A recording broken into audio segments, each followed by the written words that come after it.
Welcome to I still don't know the name of the podcast, but we'll figure that out in the future. The host is me, Satchel White, and we're here with Youngbin, and we're here with Dalton. And I think it's mainly going to be baseball talk. For now, we got a little bit of offseason news. The manager of the year was actually today, and the rookie of the year was yesterday. So I'm assuming the MVP's tomorrow, or the Cy Young's probably tomorrow, right? I haven't checked it yet, but I think the Cy Young's tomorrow, probably. Yeah, it's Maybe both. I literally haven't been paying attention because we were planning on talking about who we think's going to be the rookie of the year and the manager of the year, but then they were already named today and yesterday. So I'm assuming the Cy Young's going to be tomorrow, but let's just get into what we think is going to be the MVP. And with the AL, I think it's not too close. I'm going to go with Jose Abreu. I think Jose Ramirez is definitely out of it, and between Mayhew and Abreu's played 10 more games than DJ Mayhew. But the one thing that's weird to me is how Shane Bieber was snubbed. I definitely feel like Shane Bieber, I don't know how he wasn't in the top 3. I feel like pitchers just get disrespected way too much. Because Shane Bieber had a 3.2 ERA, not ERA, WAR this season.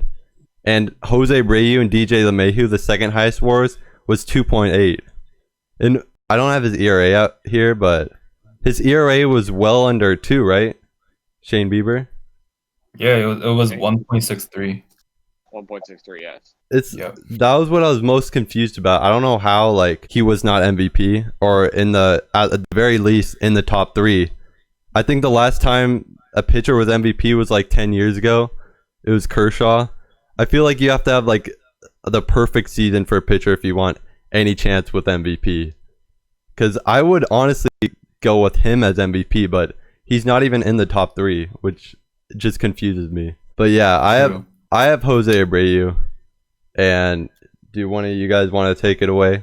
Who you think? No, I'll say it's Jose Abreu. I went in between with Jose Ramirez and Jose Abreu actually instead of DJ. Because DJ LeMahieu got injured Yeah, for about that's a week true. or 2, right? So Abreu definitely played more games than him, and Jose Ramirez had a solid number actually. He could steal some bases. His defensive WAR was actually pretty good too, and his overall OPS was actually higher than Jose Abreu. Yeah, But- he didn't really get on base. Jose Abreu. Yeah. But Jose Abreu, I gotta admit, he made a strong case for MVP. RBI machine, leads in home runs against all the 3 candidates, and overall just a strong standout season. Yeah, I think he will win it. I'm And going to go with the same thing. Oh, sorry, go ahead. yeah, go ahead, Dalton. I didn't have anything. Yeah. Sorry. Yeah, so I'm going to agree with what you guys just said. I'm going to say Jose Ramirez will go away with the AL MVP. Same case as you guys. Jose Ramirez or Jose Abreu? Yeah, We have Jose Abreu. You said Jose Yeah, Oh, Ramirez. I'm actually going to go against you guys. I'm saying Jose Ramirez. Okay, I'm okay. going to say it's going to be a shocker, and he's going to come away with it. I think I it's, guess. Straight up. yeah. I think Straight it's up. No pretty case close. necessary, straight up. Yeah. He's always underrated. I feel like people always don't realize how good of season this guy has. Also, Jose Ramirez, he's always in underperforming team, the Indians. Yeah. The Indians have a great pitching staff, right? They always had a great pitching staff, but they could never hit. This season Yeah. was especially worse. Carlos Santana was absolutely trash. I have to say that. Yeah. He was absolutely trash. And Jose Ramirez pretty much carried the whole team. Lindor was pretty bad too this Yeah. season. So I'd say Jose Ramirez also has a very strong case for MVP because he pretty much Yeah. carried the team. Yeah. Lindor, he's expected to be traded. I keep hearing things about him getting traded. Oh. But I don't really know why, because the Indians seem like they're always a contending team, but I always hear rumors about them rebuilding, which is I never really understood that. But yeah, Yeah. they're hitting tanked this year. Yeah, their hitting's terrible this year. So, they got, I don't know what their plan is, honestly, in general, because when you look at their pitching staff, they trade away Trevor Bauer last year, right? Wait, was he a free agent last year? Or, Yeah, did he just no, last they year, traded to him. the Reds. Yeah. Yeah, he got traded, right? So he got traded to the Reds, and then Clevenger this year he went to the Padres, right? But then they Yeah. never got like solid, like good hitters from any of the teams. Yeah. So I don't know They what also- the point is. sorry. Just average utility players who may or may not perform well like in the next season. So that's my guess. So To me, it's almost like they're in between rebuilding and like trying to compete. yeah, which makes no sense. Yeah, exactly. Which is weird because you look at trades that they also made. They recently, or I should say this last season when they made the trade for Kluber, they had traded Kluber for players like Delano the Shields, a relief pitcher who nobody knows of. Yeah. It's like, I get the rebuilding stage, but when you're giving away your best guys, you're getting small pieces to a puzzle. When you remove a big piece, it's like not going to come out to anything whatsoever. It hasn't come out to anything for them for the past couple of years. They have tried rebuilding ever since 2017, and nothing's come out of it. I mean, simple. Yeah, they could have Clevenger, Bauer, and Kluber. I mean, they could still be an amazing team. Yeah, with like average to underperforming offense lineup. Yeah. Why don't we go to NL finalists? And I think this is definitely more close, but I'm just gonna have to go with Freddie Freeman because his all-around stats, his on base is about 100 points higher than the next two people in the MVP debate, which is Manny Machado and Mookie Betts. Yep. Freddie Freeman's on base is 460, OPS 1,100, and his slugging is still high in average. His slugging 640 and his average is 340. I mean, those are pretty much a triple crown standard right there. I know, exactly. So, me personally, I don't really see it that close. Looking at those stats, just looking at the stats. So that's who I have, Freddie Freeman. Yeah, I'm gonna say Freddie Freeman as well. I went with either Betts for Freeman, but you know it's not really close. Betts, he could steal bases, but at the end, you got to go with the guy who hits better, you know. Yeah. And Freddie Freeman pretty much had. I mean, he was literally the definition of a hitter this year. So yeah, all around, triple. Yeah, like I said, triple crown, type of guy. I have to go with Freddie Freeman.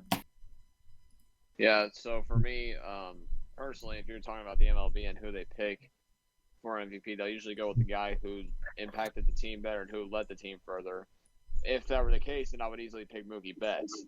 But, of course, like he said, Freddie Freeman was just a better all-around hitter. I mean, he proved it this year, and he had a good glove at first base as well, too. I mean, Mookie Betts had a pretty solid season. Don't get me wrong. His first year as a Dodger, he put up some pretty good numbers. But when you look at it, it does not even compare to the season that Freddie Freeman did. So, with that information, I'm going to go with Freeman. I'm going to say Freeman's going away with it. Yeah, so we all got Freddie. He deserves it too. He's never won MVP. He's been close. Super loyal player. Been on the Braves for like more than a decade. He played with Chipper Jones, so yeah. If that says anything. Yeah, dude, he's a legend. He definitely deserves it, Freddie Freeman. I think he's gonna win it for sure. All right, so let's go to Cy Young. This is the one thing I forgot to do. So let's start it with one of you guys first, and I'll kind of think about it as you guys are going through it. I'll let you go ahead, my man. All right. I'd say for AL, is this even close? No. Like, let's be honest with this. Yeah. Shane fucking Bieber. Come on. Right? Shane Bieber. You look at his ERA, the strikeout rate, the overall inning pitch. It's not even like a competition, you know. Like all the other two candidates, I mean, good year, but this is a true definition of a Cy Young. I say Shane Bieber, AL. I wish he was. I would go for him for MVP too. Yeah, like what I was saying earlier. Yeah, for sure, it's Shane Bieber. I mean, this is a guy who won the pitching triple crown. Yeah, so anything else that needs to be said? There's nothing. You could bring up all the other stats. There's nothing else that needs to be said. If you can lead the league in all three of those categories, that's That's Cy Young right there. Nothing else. Yeah. So we all have Bieber for the AL. The NL's a little more close. What do you NL guys is think? hard, in my Yeah. opinion. Yeah. You could go NL away. is definitely way more close. All right. What do You you could guys go think? Going? You want to start it, Dalton? Yeah, I'll Yeah. go ahead and I'll get my case. Now, this is going to sound really biased coming from a Ranger fan who, saw this guy develop for years. But personally, I'm going to go with you, Darvish, on this one.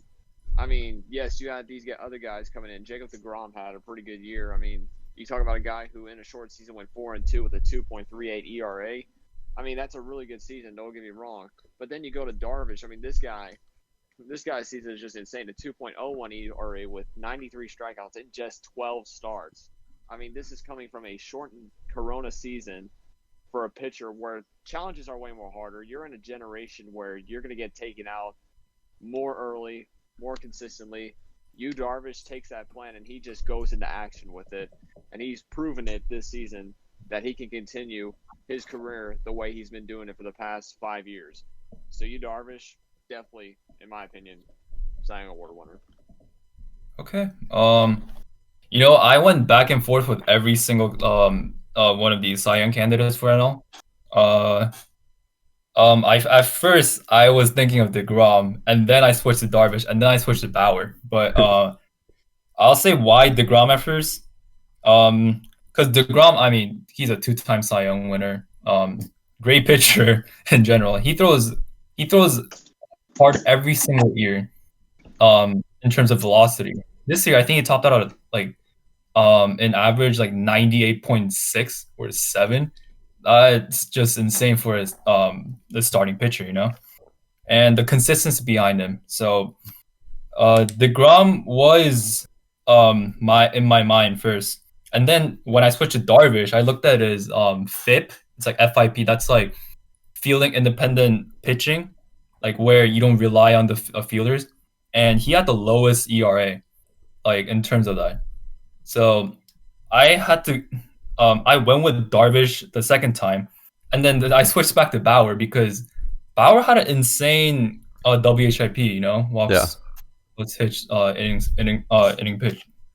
So in that case, he had the lowest ERA, without considering the FIP.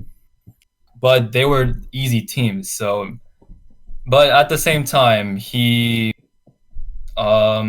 was a Corona season, so who knows how well he would have pitched. So I have to go with Bauer this one. Yeah, I'm gonna have to go with Bauer too. Because if you look at him compared to you, Darvish and Jacob deGrom, it's a big jump in terms of ERA and WHIP. Strikeouts are all pretty much around 100, but in terms of WHIP and ERA, it's just a huge jump with Trevor Bauer. It's really good for him to have this type of season for a free agent because he's gonna make some money, dude. He's gonna get a huge deal. Huge deal, true. And also Bauer, he knows how to gain attraction from other fans too. Exactly. So if he becomes a Cy Young final, that's big for MLB. Every single fan knows him, or most of the fans know him, and they just like his personality in general. Yeah, dude, he's the best guy to watch. He did vlogs this season of all the games and the whole COVID process and stuff. Watch me. What do you say, Dalton? We got a baseball Danny Duncan, basically. For real, dude, for real. That's actually a funny comparison. That's pretty true. He had a different custom cleat for every game he pitched too. Do you guys see that? Yeah, I saw that. He did multiple custom cleats, including the one that the MLB would not allow him to do with. Which I was very, very stupid. But was that roasting Manfred? Those cleats, I think. Yeah. So no. So it was what's that pitcher's name from the Dodgers who threw at the Astros? Joe Kelly. Oh, Joe Kelly. Yeah. Joe Kelly. It said Joe Kelly. Joe Kelly. Oh. He posted on Twitter, and Manfred just basically told him, if you wear those tonight, you're getting suspended. So stupid, so man. he couldn't wear that. Yeah. So how did Astros get away with their cheating? It's Manfred's. I would say he's very controversial. Now, I will say Manfred is at least good for not punishing Justin Turner during the COVID thing. I will give him that. If you're not going to punish the Astros for cheating, don't punish a player who's going out to celebrate with his guys for winning a title. Yeah. Yes, unfortunately, 6 Dodgers players have now tested positive for COVID because of that. It was just posted a couple hours ago. But you won the World Series, you know? Yeah, I think he still should have been allowed to go on the field, but he shouldn't have like hugged teammates and stuff, especially if you know you have the virus. But at the same time, I say, if you work for like a decade, or you work basically your whole life for a World Series, it's hard to like hate him for just going on the field and celebrating. Yeah, like the emotions are there. Like you want to get the feeling of it. Exactly. Yeah. And also to your case earlier, Satchel, when you were talking about pitchers who won the MVP award, the last one to do it, just to be exact, was Clayton Kershaw in 2014, and after that, or before that, was Justin Verlander in 2011. So it's happened in recent years. Yeah. I've also seen it happen with Sandy Koufax and Dennis Eckersley. So, yes, definitely Shane Bieber, like we were talking about earlier, should definitely be on that AL MVP list. If that was the case, and he was on it, I'm pretty sure he'd get voted anonymously. Yeah, it just confused me because they do regularly put pitchers as MVPs, because you just said 2014 and 2011. It just makes it confusing for me how they didn't have him on at the very least the top 3, you know. But yeah, let's go to Rookie of the Year. Or no, they already did. They already announced that. So and Devin Williams. Yeah, Devin Williams. What'd you say? We're doing that all MLB thing, right? Oh yeah, right. We'll go into that in a minute. But yeah, just making sure. Devin Williams, I didn't even really hear about him. I didn't really know much about him, and I looked into him, and he only allowed 1 run this season. 0.33 ERA. That's he literally he almost had a perfect season. And you pitched what, 27 innings? 27 innings, giving up 1 run. 1 run in 27 innings. Jeez. It's crazy. I don't think I've heard of this guy before until I saw that he's Rookie of the Year. Like, he wasn't even a top prospect, right? I don't think so. No. What makes it even more scarier is that Randy Rosario, or however you pronounce his last name, I think I got it right. Ozario. Oh, like Arozarena. Rosarena. Thank you. I sound like Troy Dan pronouncing names all of a sudden. So he's actually still going to be a rookie next season. He played just a less amount of games for him to go in the next season. It's about the humans. I'm randomly getting an ad. I can't It's even hear getting you to know you. Technical difficulty. I don't even know what tab that ad's coming from. Alright, what were you guys talking about? What was that? So I think we're talking about what were we talking about? Oh, Randy Arozarena being being a rookie again next year. Oh yeah, right. That's gonna be. That is going to be a crazy rookie season. Yeah, I would say. So. I agree. Say, he'll be. Okay, Arozarena. I mean, obviously he didn't play enough games to prove himself, but in the postseason he was just flat out amazing. So I'm gonna guess that he hits at least like 20-something home runs with like 80 to 90 RBIs for the Rays, and he's gonna be a great player for the Rays because Rays don't really have like a stacked up offense. They have Brandon Lau and Austin Meadows, and pretty much that's it. Like from a standout point. They had fucking G-Man Choi hitting cleanup like the whole World Series. And like Mike Brasso, dude, half their lineup was hitting like 100 the whole playoffs, and they still did all that because their pitching just that crazy. Yeah, that crazy. What about Brett Phillips though? How good Brett Phillips was. Man, he's a great fielder, but I don't know about hitting. I haven't. That's the goat you're talking about. You're talking about the greatest baseball player of all time, Brett Phillips. He had like 1 at bat in the World Series though, right? And he was a Game 4 hero. Dude, that was the weirdest play. The weirdest play. After that play, I was just thinking the Dodgers are cursed. There's no way around that. Because 2 errors, how do you do that? How do you make 2 errors to cost a game? Yeah. Technically 3 if you count the tripping at down the third base line of Rosarena. I know. Looking weirdest play. Definitely worst play I've ever seen. Everybody Okay. who saw that was just like in disbelief, like what? Exactly. Exactly. And so we have manager of the year. Did you guys see that today? Yeah, and Yeah. was it Dom Mattingly and Yeah. Kevin Cash? Yeah. Which I think people were obviously pissed about Kevin Cash, but you have to remember it is a regular season award. Yeah. So It is. I say he deserves it. I mean, you took your team as far as you did. I say he deserves it. yeah. Mhm. I'm like kind of half and half on it, just seeing like how bad of a decision it was to pull Snell. But again, that has nothing to do with manager of the year because it's solely regular season.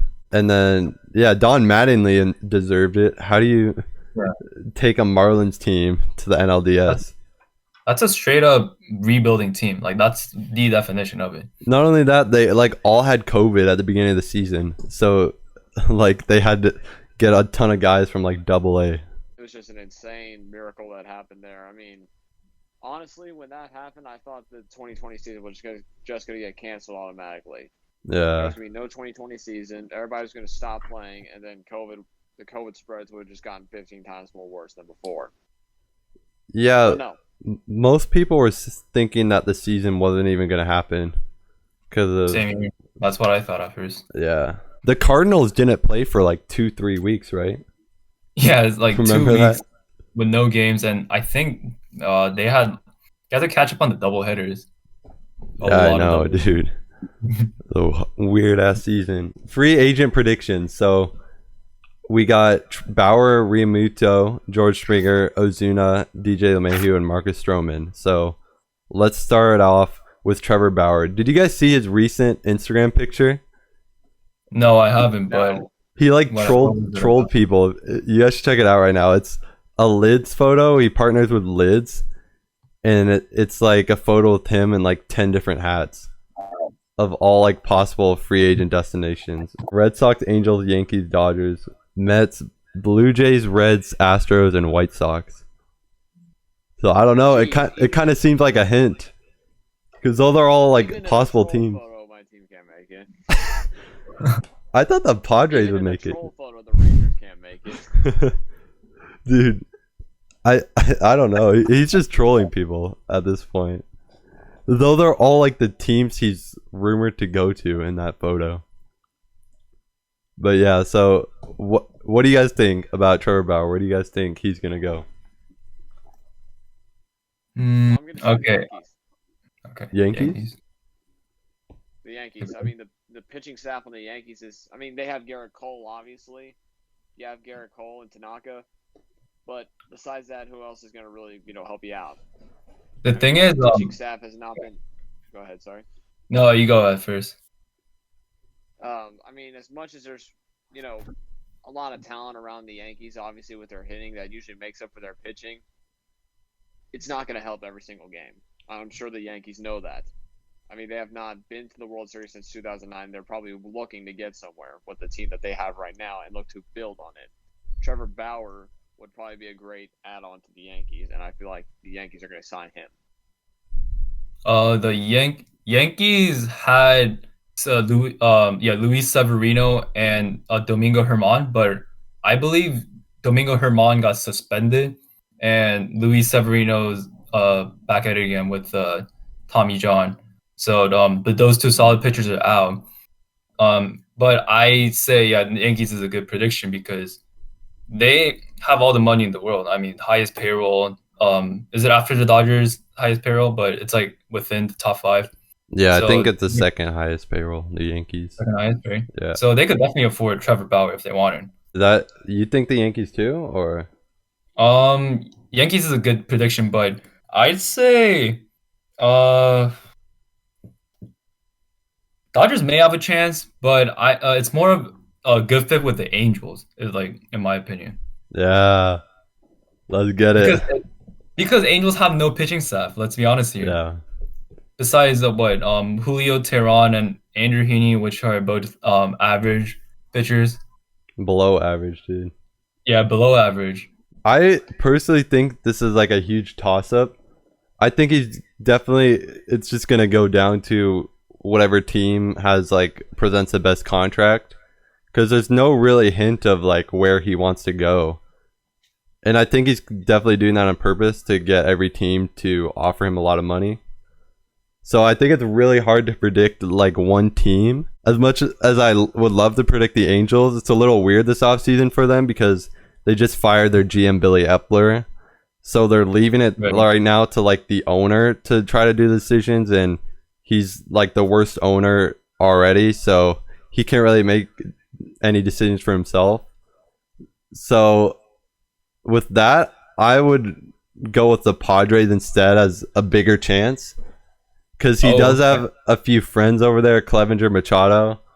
But not only that, it's like a great place to live, and then they just made the playoffs. Actually, the biggest reason is that they just made the playoffs, and I think he would look more to a team that made the playoffs instead of a team like the Angels that were like 10 games under 500. And the Padres have been pursuing some big free agents with Machado, for example. So I think they're going to be one of the teams that go all in with pitching. As you know, they just traded for Clevenger, so I think they're going to pursue Bauer a lot, and I think they have the biggest chance. I don't think you can predict him going to any team since it's just such a big toss-up, but if I were to predict and try to be unbiased, I'd go Padres. And then Good pick. JT Realmuto. I'm not really sure about this one. I honestly didn't really look into this one, but did any of you guys do that? Or look into Did you look into it, Dalton? JT Realmuto. No, not JT Realmuto, no. Alright. I'm not really gonna make a prediction for that since I wouldn't really know. I mean, it could. I don't really know. Yeah. Either. What about George Springer? Did any of you guys make a prediction for this Springer. one? I'm gonna say he's going back to the Astros. Yeah. Yeah. I mean. Yeah, that's back to the Astros. That's what I have. It's weird to me that the Astros don't seem to be trading any of their main players away, because they're going to get so many boos and so much hate this next season because they're going to have all their same players back that cheated. But I think it's going to be dumb, but I think they will re-sign George Springer. Yeah, I definitely have George Springer. I have no opinion on Astros besides the Astros. Yeah, I have Astros. So, yeah, I don't really see him leaving. This one's kind of interesting. Marcel Ozuna. Did any of you guys look into this one? Briefly. This one slightly. This one very slightly. All right. What do you have? For Marcelo Zuna, I mean, he's a solid hitter. I'm not going to say he's a great hitter. I mean, he's solid. He's more of a fielder, I would say. I'm going to go for Marcelo Ozuna. He will probably sign, and it's going to sound weird, he's going to the Mariners. The Mariners have had a history of signing pretty big, well, kind of big, not so really big players, but also signing like really big players at the same time. I mean, this is a team that has not made the playoffs in years, like since I was like, before I was even born, for that matter. Yeah. I don't think any of us were born the last time the Mariners went to the playoffs. And they're going to be looking to get as many available pieces as possible, as soon as possible. I feel like Marcelo Zuna is probably going to be going there. Huh. Okay. That's interesting. You'll get a lot of credit if he does go to the Mariners. Yeah, I know my opinions don't sound like that really typical, or like I'm going into as much detail. I'm just saying what is on my mind personally. Yeah. That would be interesting. I wouldn't expect the Mariners, but that could be an idea for them. Yeah. See. All right, you go. No, you go. Oh, I'm still thinking. Okay. I got White Sox because... Oh, that's what I was trying to call. Yellow? Hey, okay. They've been pursuing, they've been trying to get big-time DHs, and Edwin Encarnacion definitely didn't work out last season. He did really badly. And I think they're going to... I did a little bit of research, and I saw a lot of other people were pointing to the White Sox, so I might be hopping on the bandwagon here, but it looks convincing because they're going to need a DH. White Sox, they're a very good contending team, like in general. Yeah. They their top prospect Luis Robert, who just got called up this year, and he underperformed, but they overall have a upside talent, you know. Yeah. So that upside talent gonna carry out through the years, like 2021, 2022. They have very good chances. I'd say besides the White Sox, I will call out the Angels again. Let's go. I will Let's call it the go. Angels because Angels have a history of signing no pitchers whatsoever. Yeah. No. Yeah, that's true. So that's funny to me. And Yeah. their outfielder they need some work in the outfield too. Say Marcelo Zuna goes to left field, right? They might Yeah. have Mike Trout, Marcelo Zuna, and Joe. Does Joe Adele play right? Yeah, he's in right now. He could play right? So Yeah. that trio could work for outfield. Sorry, Yeah. I'll be right back here in just a little, guys. Sorry. All right. It's all good. Sorry. Yeah. Sorry. Brian Goodwin with an outfielder and the Angels just traded. So that could happen. I really want to be surprised if they got no pitchers except for some like random AAA guy and just got Marcel Ozuna. I really want to be surprised at all. And I can see then, that. yeah, that's not a bad prediction at all.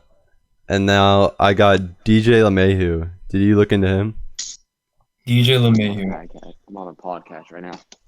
All right, sorry, DJ LeMahieu. What are we talking about now? We're talking about DJ. That's it. Like, yeah, where is he going? Yeah, I got him re-signing. I don't really see why he would go somewhere else. I don't see why the Yankees wouldn't give him a really good offer. Yeah, same. That's pretty solid to me. Yankees, loads of money, so they'll just go back to LeMahieu. And he had an amazing 2 years with the Yankees. I say like a year and a half, but it was two good, very solid years. Yeah, amazing years. Dodgers. I'm going to say the Dodgers are going to sign him. As much as the Yankees have as much money as they do, and they would want to keep DJ LeMahieu, the Dodgers have the highest payroll in baseball, and not only that, but they just came off of a World Series title. Yes, they got some really good fielders, and they got some really good, guys on their team already. But if they're going to let anybody go, they're going to want to sign somebody really good. DJ LeMahieu would be a perfect fit for that. As a power-hitting second baseman, it feels like that would be perfect for their infield. So I'm going to go with DJ LeMahieu going to if I can pronounce names right, DJ LeMahieu going to the Dodgers. I'm praying that doesn't happen. That would be the craziest lineup, like in MLB history, if that happened. Like, I don't see it. Okay, go ahead. I was just gonna say Bellinger, Betts, and LeMahieu. That's 3 MVP contenders. That's gross, bro. That's absolutely gross. Yeah. I'd say I don't see LeMahieu exactly with the Dodgers because Dodgers have a very good utility players, like a good group of utility players like Kike Hernandez, Chris Taylor. They could play any position. They could fill in the gap for some of the position, like when star players get injured. Like say, if Justin Turner gets injured, Edwin Rios goes in. He could hit some dingers here and there. Kike Hernandez, great second baseman, overall good infield guy. So I don't see the Dodgers getting LeMahieu exactly because even with a good amount of payroll, they still have to pay some of that money to maybe their bullpen starters. Kershaw's getting old, so they either might resign him. Even with their huge payroll, they have so many stars that they need to look at re-signing and all that. Yeah. Last one, I have Marcus Stroman. One of you guys want to start on that? This one, I'd say I'm gonna go with Angels again. What the hell? Let's go. Just like Angels don't really go for good pitchers. Yeah. Like Stroman would be a perfect fit for Angels. Decent pitcher, not amazing talent, but he had a good few years with the Blue Jays, So why not Angels again? Calling Angels 3 times. Bro. Yeah, dude, that would be the best offseason. Ozuna, Stroman, and Bauer. Yeah, bro. But it's just a possibility. It's like either one of those 3. Bro, I'm praying for that. Yeah, I actually have the Angels too with Marcus Stroman. Going with my prediction with Bauer going to the Padres, I think they would definitely get Stroman because they would have a lot of money if they didn't sign Bauer. And yeah, I think a lot of people are predicting Stroman or Bauer to the Angels. So I think it's definitely going to be Bauer or Stroman going to the Angels. I'm going to say right now, I know that you guys have voted 3 guys for the Angels. For me personally, I'm going to say, and not as a fan of this team, I'm just saying this what I think. He's going to go to the Rangers. That is if John Daniels does not play this like a dumbass like he's been doing for the past 10 years. Like, look at John Daniels' history. Daniels has not signed a good, solid pitcher since Yu Darvish. That was the last time he signed a really good pitcher. Now, yes, he had Cole Hamels back in 2015, but even Hamels had some struggles during that time. Yu Darvish was just an absolute manhandling beast when he came to the Rangers in 2012. Yeah, Daniels, 280. Daniels, however, after the 2016 season, whenever the Rangers got swept by the Blue Jays, had just been letting go of almost every single one of his players except for Elvis Andrus. So having that kind of history and having a team that has no pitching but pretty solid hitting, and you're going to want to be able to get back on your horse, you're going to want to start with some really good pitching, especially after Kluber got injured. I'm sure he's coming back next year either way. But if you want to get an ace-dominant pitching rotation, Marcus Stroman is going to be who you want to sign. And that's where he is going to want to sign, the Texas Rangers. That's a very good fit. You have a very strong opinion about Elvis Andrus, right? Yeah, dude, I fucking hate Elvis Andrus because of that. It's strange though. Being like a huge Rangers fan, is that how a lot of Rangers fans feel about Elvis Andrus? They just don't like him. No, a lot of Rangers fans are just. The thing that I have with it is a lot of Rangers fans love him because he's the only active member from the 2010 team that went all the way to the World Series, and he had been a part of the franchise for a long time, that he's the leader and this and that. Thing I have with it is, as much of a leader he is, he cannot prove it on the field.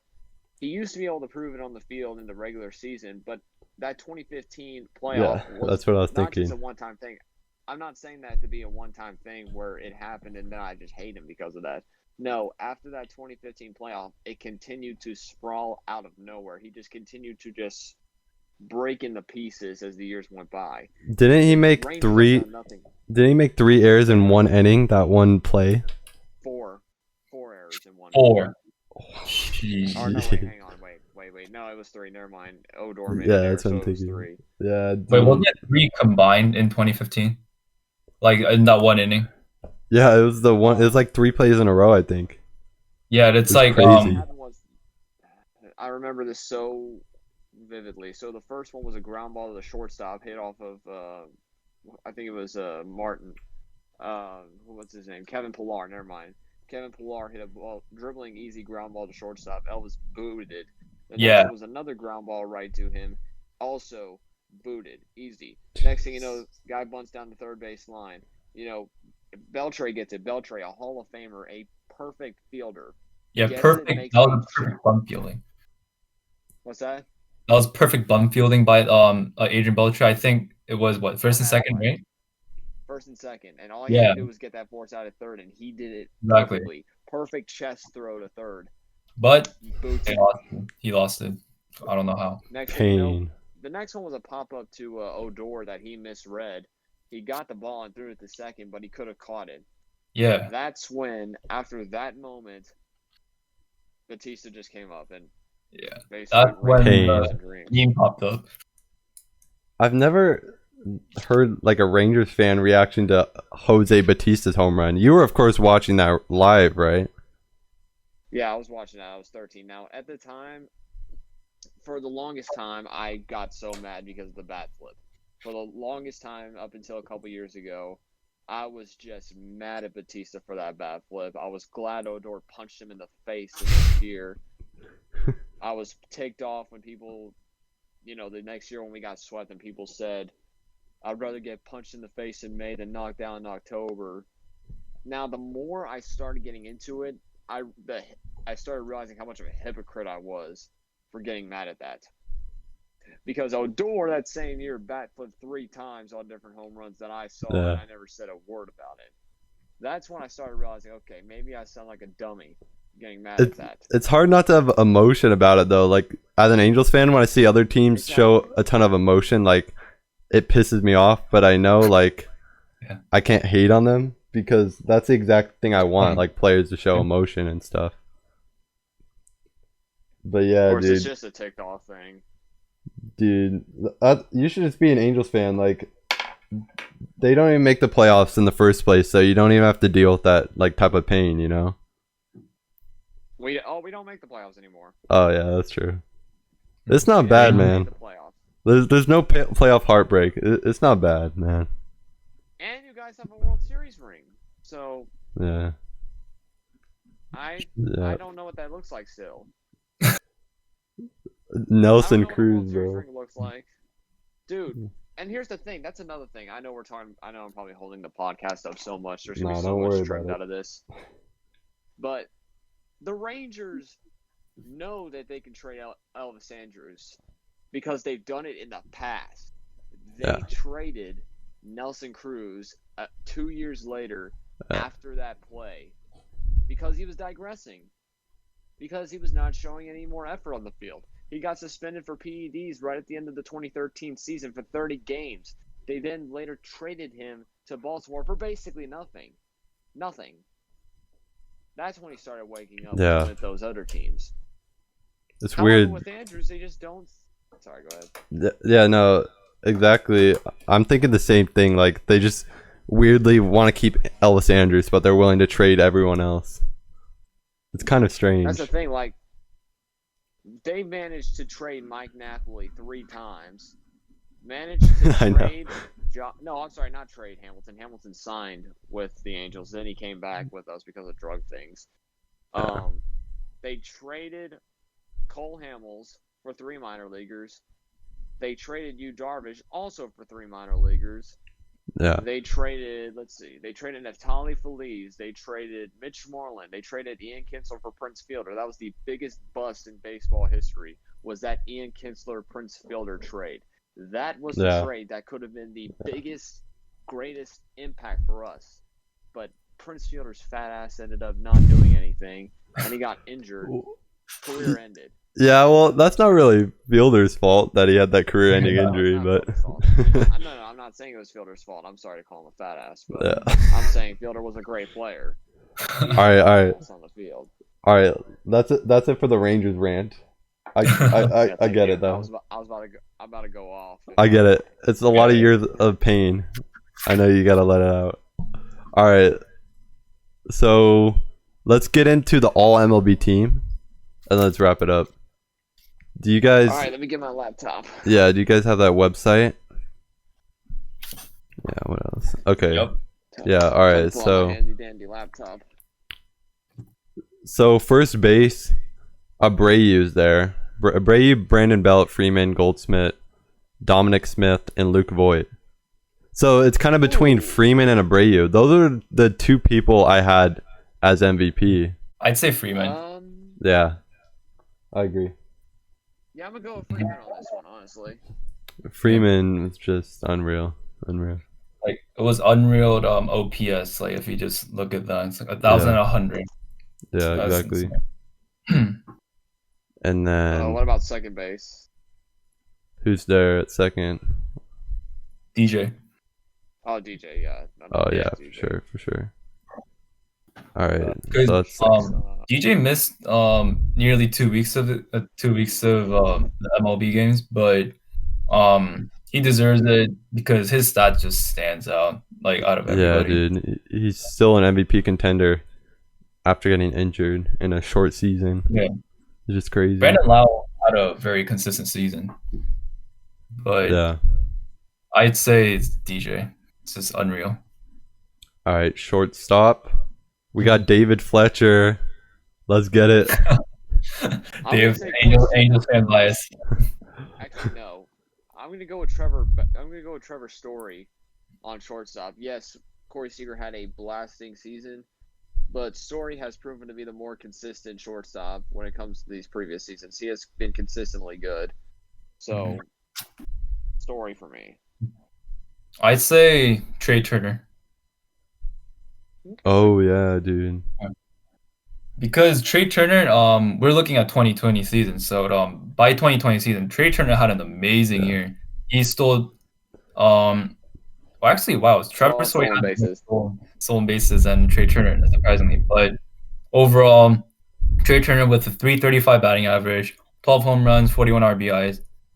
The guy's just fast, you know. Like he's an all-around. He had all-around stats this year. So I'd say Trey Turner. I'll give you a shot.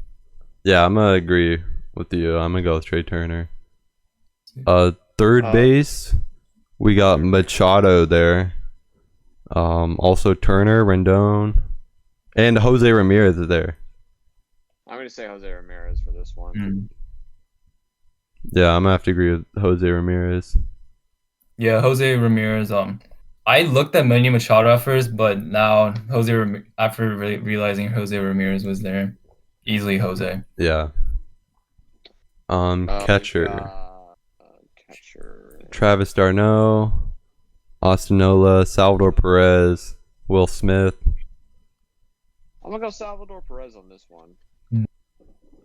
He was injured he was injured a little bit though, right? He was injured a long time. Yeah. They should show games. They should show games played here, because it's a little misleading. Look at the stats at the same time for Perez. I mean, even with the injured season that he had, his numbers were still blooming. I mean, you got a 333 batting average, and yes, that is less at bats. Don't get me wrong.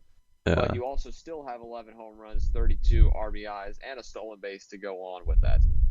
I mean, adding that with a 986 OPS, yeah, I'm gonna go with Perez on this one. Yeah, I'd say Perez definitely deserves the respect, but overall consistency and the amount of games played, especially in the COVID season, I say Travis d'Arnaud, which is a little bit like unexpected pick, I guess, because he's never been mentioned as a decent hitter. But this season, he was a great catcher for the Atlanta Braves, and if you saw in the postseason, he definitely dominated through in the at bats. Yeah, I'm gonna have to go with d'Arnaud. He was dropped by the Mets. Like the beginning of 2019, he did terrible, and then he got picked up by the Braves, and then he just picked it up out of nowhere. But yeah, I'm gonna go with him too. And then DH, there's Michael Brantley, Nelson Cruz, Marcel Ozuna, Franmil Reyes, and Jesse Winker. This is easy. I'm going with the ageless Nelson Cruz on this one. Oh. I know this may sound like a random pick and may sound a little different. No, I'm not doing this because I'm a Rangers fan and because of the rant I did just a second ago. I am doing this personally because you look at a guy who is still in his 40s. Yes, he's coming towards the end of his career. Possibly, who knows? Just because of how good he's been, I'm just saying. He's just proven that he can keep going even with his age. I mean, last time I've seen a guy do so good at the age of 40 was David Ortiz in his 2016 Yeah, exactly. Season. That's what I was thinking. I wish Albert Pujols fucking took notes from them. Albert Pujols is like a polar opposite. These two guys, like Nelson Cruz and David Ortiz, like get better as they get into like their late 30s. I don't understand it. It's weird. Like, Nelson Cruz, like he, I think with the Rangers he had decent numbers, but I mean with the other teams after that, he was just absolutely dominating. Yeah. But my pick has to be Marcelo Zuna in this one. Yeah. Marcelo Zuna because wait, sorry.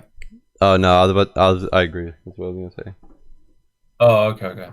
Marcelo Zuna, his number just tops everyone else. 338 batting average, 18 home runs, 56 RBIs. That's 23 more RBIs than Nelson Cruz. Yeah, it's crazy. So, yeah, and Marcelo Zuna could also play outfield. Nelson Cruz, he's only a DH now. All right, let's go to outfield. There's Mookie Betts and Trout. I think we pick both of those for sure.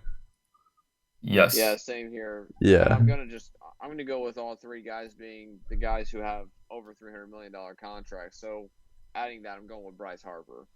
As much of an overrated player as Bryce Harper can be sometimes, as much as the hitting is not always consistent, when it is consistent, it's dangerous, and it's just I can't even figure out the words to explain. He's so up and down. He'll like have a not even all-star season, then he'll be like an MVP. That was like last year when he like in the early in the season, Bryce Harper wasn't doing too well. A lot of Phillies fans were putting a lot of hate on him, but in the second half, I mean, he was amazing, and I think he carried that stuff to 2020 at the beginning of the season to the end of the season, and he kept his consistency through 60 games actually this time. Yeah. Mm-hmm. I'm gonna have to go with Juan Soto for me. He played 10 less games, but dude, his stats were like 1.2 OPS almost, and almost a 500 on base. Like, you can't really beat that. He would have been MVP by far. If he would have played like 10, 20 more games, he would have been MVP by far to me. For sure. Yeah. I agree. And then we got a lot of pitching. I'm just going to cut it there. Let's go into pitching maybe another podcast because Lance Lynn is on here. Let's go. Is he really? Dude, he did good. He was doing amazing in the first half of the season, but I think he declined at the end of the season. His ERA shot from like a 2 to a 3. Yeah. Mm-hmm. Yeah, why don't we... Wait, so are we not doing pitching today? We should probably go into that next podcast because I think we're at like 45 minutes or something. Oh, jeez. Yeah. Oh, that's not going to be fun to edit. I mean, it's not much editing, like cutting anything. You know, it's but kind of wouldn't the pitching be out next week? I think so. Maybe we can do another podcast in like a couple days if you guys are up for it. I think I'm going to make my picks and then I'll explain it next podcast, maybe. All right. Yeah, that sounds good. So yeah, we'll just cut it right now. Mm-hmm. Any final things to say? Dalton, I told you earlier that you should make an intro song right now. Yes. Now is the time for that, isn't it? Yes. This is your time. To end it. This is your time to shine. Come on, don't mess up. All right, young man, look at this thing this kid has. All right. Yeah, let me just. It's pure talent. Set up and good to go. It's pure talent. All right, y'all can hear this, right? Yeah, we can hear it. Don't mess this up because this is gonna be the intro song for every episode. Okay. All right, I got you. This is the intro song. All right. All right, hang on. I'm just making sure I have mine.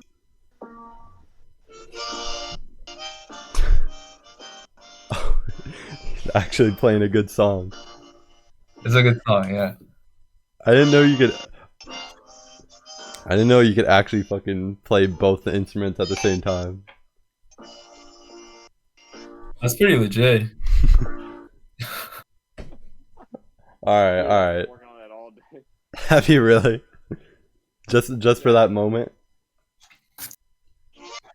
Yep. Okay, so this is where the audio cut out, but thank you guys for watching. If you're watching the YouTube version, make sure you comment down below any ideas you have for us to talk about. We will try to do this again once every week probably. This podcast went a little longer, but usually the podcast will be about 30 minutes. So this one just went a little towards like 50 minutes. But thank you guys. I really appreciate it if you watched the whole thing. Make sure you leave a like, subscribe if you're on the YouTube version. If you're on the Spotify version, thank you also. And yeah, that is it. Peace.